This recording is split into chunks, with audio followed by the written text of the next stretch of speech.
और वो इतिहास बहुत स्पष्ट है। आपके खड़े होने से, सदन में उसका विपरीत कहने से कोई फर्क नहीं पड़ता। महिलाएं देख रही हैं, उन्नाव को देखा, हाथरस को देखा, ओलंपिक की खिलाड़ियों को देखा, यहीं दिल्ली में सड़क पर बैठी थी, किसने पूछा उनको? मणिपुर में महिलाओं को देखा, किसने पूछा? और आज आप संसद में खड़े होकर कह रहे हैं हम मसीहा बनना चाहते हैं महिलाओं के। तो ये बहुत स्पष्ट है कि ये महिला आरक्षण बिल की बात नहीं थी, ये परसीमन की बात थी। और परसीमन इनको इस आधार पर करना था जिसमें इन्हें जाति के आंकड़े नहीं देखने की ज़रूरत होती और अपनी मनमानी करने की पूरी स्वतंत्रता मिलती। तो ये बिल्कुल मुमकिन ही नहीं था कि विपक्ष उनका साथ दे। और मैं बहुत खुश हूँ कि आप सबने, देश ने देखा कि जब विपक्ष एकजुट हो जाता है तो किस तरह से इनको हराया जाता है। किसी ने मुझे पूछा आते हुए कि ब्लैक डे है, आप ये सरकार कह रहे हैं कि ब्लैक डे है। ब्लैक डे इनके लिए इसलिए है क्योंकि पहली बार इनको धक्का लगा जो लगना चाहिए था। आज की महिलाओं की समस्याएं बहुत ज़्यादा बढ़ रही हैं, संघर्ष बढ़ रहा है। बेवकूफ़ नहीं है महिलाएं, सब कुछ देख रही हैं। वो पीआर, मीडियाबाजी वो अब नहीं चलेगी। कुछ ठोस करना है तो आप 2023 में जो सर्वसहमति से जो विधेयक पास हुआ था, पारित हुआ था, सारे दलों ने उसका समर्थन किया था, उसको लाइए। उसमें अगर कुछ एकाध संशोधन करना है छोटा, ताकि वो अभी लागू हो सकता है, करिए और उसको अभी लागू करिए। महिलाओं को हक दीजिए, अभी दीजिए। लेकिन उसको आप घुमाकर और दूसरी चीज़ों के साथ उसको अटैच करके आप गुमराह करने की कोशिश मत करिए। सीधी सी बात है, इसको अभी करिए, हम सब तैयार हैं। अब आप पूछिए। मेरा सवाल आपसे ये है, जब ये बिल गिरा उसके बाद, मेरा सवाल आपसे ये है कि जब ये बिल गिरा उसके बाद लगातार सरकार की तरफ से कहा जा रहा है कि राहुल गांधी ने फ्लोर ऑफ द हाउस में बोला कि बिल पास करना है तो मौजूदा परिस्थिति में 1 सेकंड में आप मौजूदा सीट पर पास कर दीजिए 543 पे।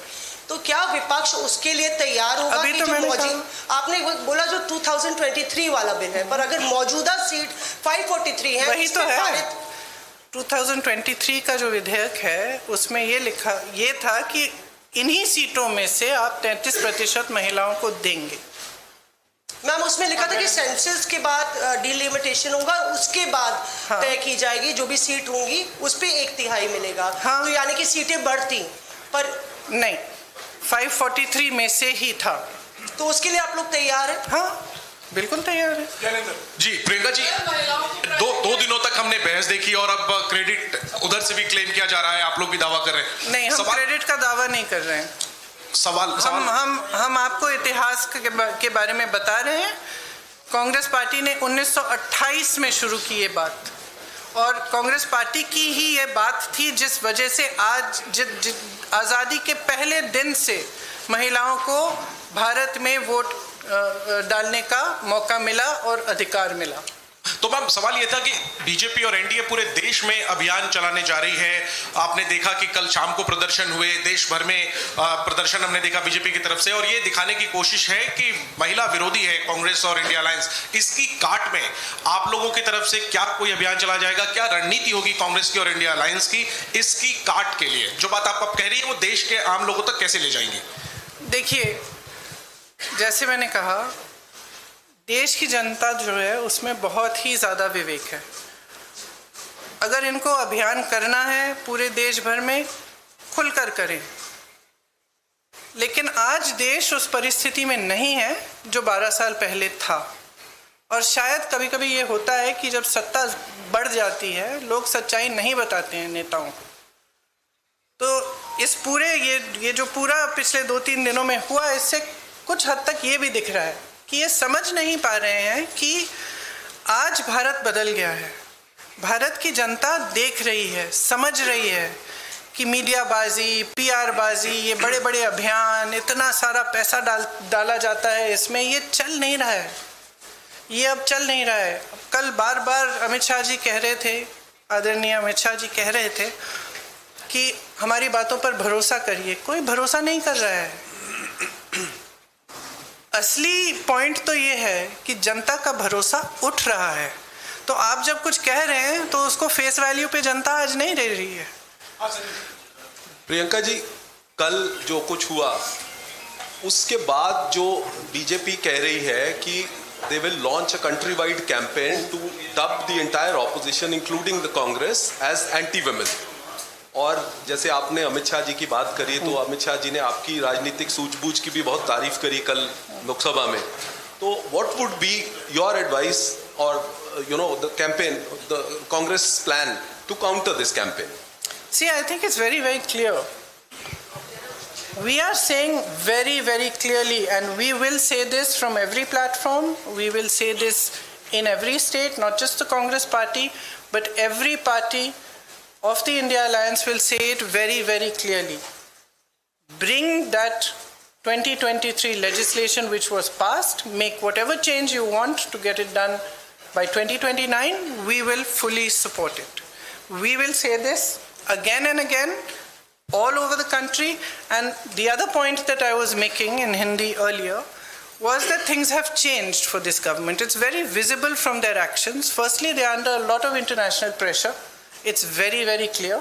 A lot of the actions they are taking, I don't think, as my brother has said multiple times, any Indian Prime Minister would have accepted the terms of the deal that they have done with the US unless there was massive pressure. He is obviously under massive pressure. It is very obvious.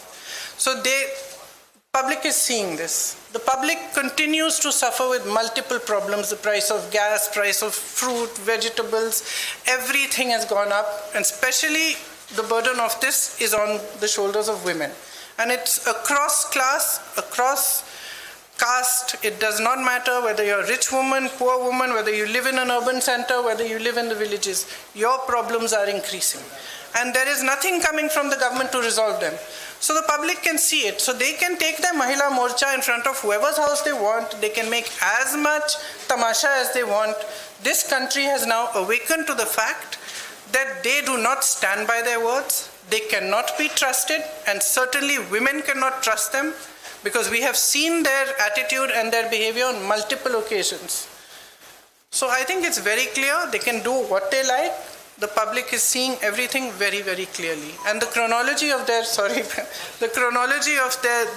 last few days, the way they have brought this bill, the things they have attached to it, the delimitation, the 2011 census, it's very clear. They knew this bill is not going to be able to be passed. They just wanted the political credit.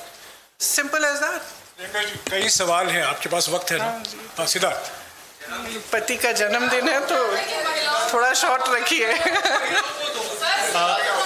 Ma'am ये सवाल ये है, ma'am सवाल ये है, यहाँ पे women's कर लेते हैं।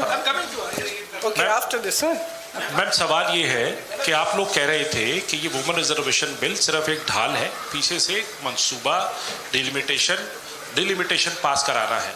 अभी भी डिलिमिटेशन बिल के लिए कल जब जो मंत्री किरण रिजिजू है उन्होंने कहा कि बाकी दो बिल अब मैटर नहीं करता, इसको हम बाद में पुटअप करेंगे। डिलिमिटेशन की मैं बात कर रहा हूँ, उस पर आप लोग कैसे आगे इसको चीज़ रखेंगे? हमारा स्टैंड बहुत क्लियर है। पूरे अलायंस ने अपना स्टैंड बहुत क्लियर किया है, और इस वोट से और भी स्पष्ट हुआ है कि हमारी मानसिकता में, हमारी समझ में ये जो बिल लाया गया और ये जो 3 दिनों की चर्चा चली, ये महिला आरक्षण की नहीं थी, ये परसिमन पर ही थी। और इस पर हमने सबने अपने विचार बहुत स्पष्टता से व्यक्त कर लिए हैं। अरे यू सेड टू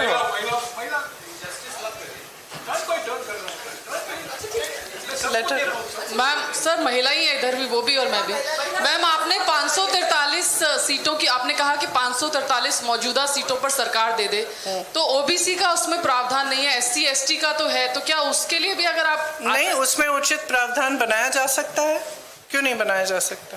और दूसरा मैम, सरकार के नैरेटिव को काउंटर करने के लिए, क्योंकि सरकार कह रही है कि हम सड़क पर जाएंगे, संसद से सड़क तक की लड़ाई लड़ेंगे, तो क्या कांग्रेस का भी कोई ऐसा थॉट प्रोसेस है कि हम भी सड़क पर जाएं, और अगर जाएंगे तो क्या कोई रूपरेखा? इन्होंने ये पूरा प्लान पहले से बनाया था, शायद ये भी इस प्लान का हिस्सा था।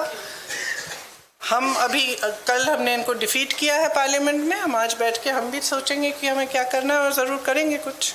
हाँ, प्रियंका जी, सरकार कह रही है कि आप महिला विरोधी हैं, आप कह रहे हैं कि 543 सीटों पर 543 सीटों पर 33%। मैंने तो लड़की हूँ, लड़ सकती हूँ, किया 40% महिलाओं को उत्तर प्रदेश में लड़ाया, वो अलग बात है कि एक ही जीती उसमें से। वो अलग बात है, लेकिन एक निजाम आपने सेट किया। लेकिन यही सवाल था मेरा कि लड़ाई अपनी जगह है, क्या देश की सबसे पुरानी पार्टी ये कानून लागू हो या ना हो सबसे पहले ये कर सकती है, ये ऐलान कर सकती है कांग्रेस की आने वाले चुनाव में हम बिना कानून के आए हुए 33% आरक्षण महिलाओं को दे देंगे? देखिए, हमारी आशा ये है कि आने वाले चुनाव में वैसे भी 33% महिलाएं चुनाव लड़ेंगी और हम कह रहे हैं बार बार विधेयक लाइए, दोबारा से लाइए, हम उसको पास करेंगे, पारित करेंगे आपके साथ। Today, the opposition is planning to write a letter to Prime Minister Narendra Modi for the implementation of this bill. But are you also going to mention about the OBC quota, because already for SC/ST there is a provision? വനിതാ സംവരണ ഭേദഗതി ബില്ലിന്മേൽ പ്രിയങ്ക ഗാന്ധി മാധ്യമങ്ങളോട് സംസാരിക്കുകയായിരുന്നു. ഇന്നലെ സഭയിൽ വനിതാ സംവരണ ഭേദഗതി ബില്ല് പരാജയപ്പെടുന്നൊരു സാഹചര്യമുണ്ടായി. ലോക്സഭയിൽ നടന്ന വോട്ടെടുപ്പിൽ 3-2 ഭൂരിപക്ഷം ലഭിക്കാത്തതിനെ തുടർന്നാണ് ഈ ഒരു ബില്ല് പരാജയപ്പെട്ടത്. എന്തായാലും ഇന്നലെ ഉണ്ടായത് ജനാധിപത്യത്തിന്റെ വിജയമാണെന്നും രാജ്യത്തിന്റെയും പ്രതിപക്ഷത്തിന്റെയും വിജയമാണെന്നാണ് പ്രിയങ്ക ഗാന്ധി പറയുന്നത്. ഭരണഘടന അട്ടിമറിക്കാനുള്ള നീക്കമാണ് ഇപ്പോൾ പ്രതിപക്ഷം തടഞ്ഞിരിക്കുന്നതെന്നും വനിതാ സംവരണത്തിന്റെ പേരിൽ മണ്ഡല പുനർനിർണ്ണയം നടത്താനുള്ള ശ്രമമായിരുന്നുവെന്നുമാണ് പ്രിയങ്ക ഗാന്ധി മാധ്യമങ്ങളോട് പറയുന്നത്. എന്തായാലും പ്രതിപക്ഷം എപ്പോഴും വനിതകൾക്കൊപ്പമാണെന്നും ഭരണഘടനയുടെ പേരിൽ രാഷ്ട്രീയം കളിക്കാനുള്ള ശ്രമമായിരുന്നു BJPക്കെന്നും 2023 എല്ലാവരും വനിതാ സംവരണത്തെ പിന്തുണച്ചു എന്നും പ്രിയങ്ക ഗാന്ധി പറയുന്നുണ്ട്. അതുപോലെ തന്നെ വനിതകൾക്കൊപ്പം തന്നെയാണ് പ്രതിപക്ഷം എന്നും നിലനിൽക്കുക എന്നും